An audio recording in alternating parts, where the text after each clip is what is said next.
everyone, welcome to my channel. So this is part 4 of my Build Your Card Stash, and since it's July, I wanted to do some Christmas cards to go along with some of my Christmas in July projects. So for these cards, I am using my June 2019 large die of the month by Spellbinders. It's a card die. That's only the main 2 pieces. That's not the whole die set, but it should be available for purchase now without you having to subscribe to the Spellbinders kit. So I will leave a link down below to this, the die. So for the cards, they all have like a slider component. That is what the die does. So I'll start with the 2 cards from the same paper pad. So here are my first 2 cards. They feature this paper, the Glisten and Glow paper from Recollections. It was the last year's Christmas line. It was one of them. I got it after Christmas. It was $5.99, but I'm sure I did not pay that much. It includes creams, golds, whites, which is my favorite color combo to work with. So I decided to make 2 cards from that paper pad. So here is the first card. It features a snowflake paper. The paper already had some foiling and whatnot. I just went in and added a few extra gold touches here and there. The sentiment is a sticker that you can get from Hobby Lobby. Let me see if I can find. And they come on sheets like this. I think there's like 3 or 4 sheets per pack. I've had it in my stash, so I don't know how much it costs, but I do know I got it from Hobby Lobby. So I just add the Merry Christmas here. The tag pull part is actually black cardstock to go along with the paper. And then I just have it backed on white. Whatever color this is what will be shown when you have your slider move up. So I featured this Christmas tree. And the Christmas tree is a Spellbinders die. It is an Art Deco tree. I got this in, I think, a mystery box from Spellbinders, but I think Tuesday Morning had these once upon a time. Not sure if they're still available or not. But I cut the tree out in gold paper, gold fold paper, and then I added a silver star to the top. So that is my first card. Love it, love it, love it. And I just have some glitter ribbon as my pull. For the second card, I used another sheet from that paper. Again, it's white backed. I should have done another design piece, but I just left it white. Again, the pull is black paper, and it just sits up. These are some vintage ornaments,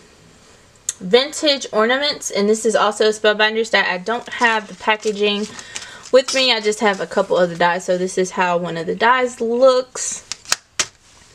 So I filled in some of the cutout parts with black Nuvo drops, and then I covered some with this snowflake, this foam snowflake. And I have the sentiment, which is again one of those stickers. I have it backed on some 110-pound cardstock, and then just added it across. So there is my second card. So I think of these two kind of like a set. You have your Happy Holidays and your Merry Christmas. But I love, love, love the black and gold.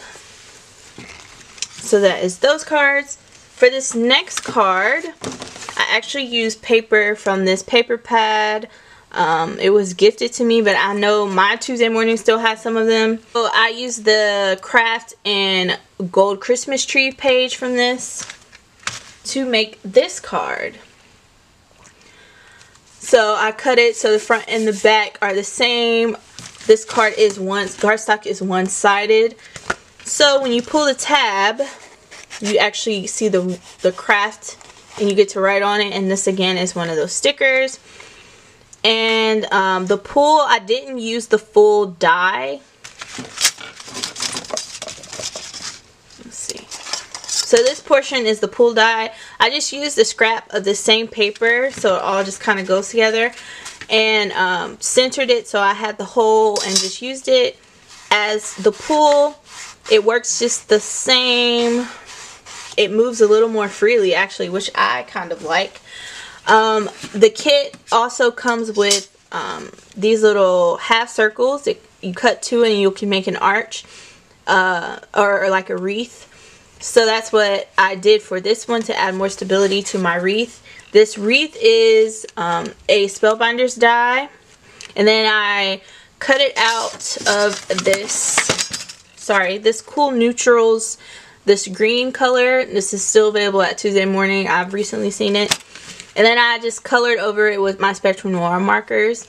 This is a bow by Cottage Cuts, and I added a sequin to it, and I also colored over it with my Spectrum Noir markers. So I love how this card comes out. Okay, so this is my last card. This card features a page out of this Pine Street Square paper pad from Hobby Lobby. I've had it for quite some time, and I backed it with some maroon paper. I picked this up from Michael's last year after Christmas. I used some eyelash trim that I've recently hauled from Hobby Lobby as the pull, and the tag is also that same maroon paper. I created my own wreath. This is not from the die that came with the kit. I already had some circles cut out, and I stained it and then added leaves from a lawn fawn die, and then just a flower. I'm probably going to go back and add more flowers. This one does not have a sentiment yet. I haven't decided if I want to decorate it or if I want to include it as like a base and include some different die cuts and whatnots that the recipient can add and make this card more of their own. But I do like how it turned out. So that is the last card. So I'm going to go back to this card really quick, and I will mention that I tried something different with this card. So I recently saw that there's like this new product out on the market, and it's called a glue sponge. You can get it from, I think, Simon Says Stamp. I've actually seen some teachers use this idea in their classroom, and basically it's a sponge that has been soaked in glue in a container, and you just tap your die cut to it, add it to your project, and there you go. You don't have to worry about using the glue bottle and making sure you have enough glue. So that's what I used for this wreath.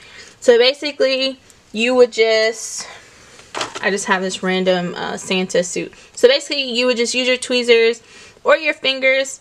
If you use your fingers, I mean, there's not a lot of glue residue and it can easily rub off, but you just tap it down. It would cover the back, put it on your project, and go about your business.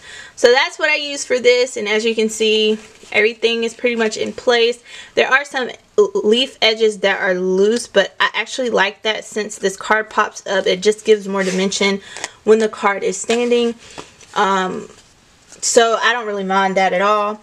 But for this is a Dollar Tree container. I got 3 for $1. The sponges from Dollar Tree, I got 2 for $1. And then I used 1 whole bottle of Elmer's glue.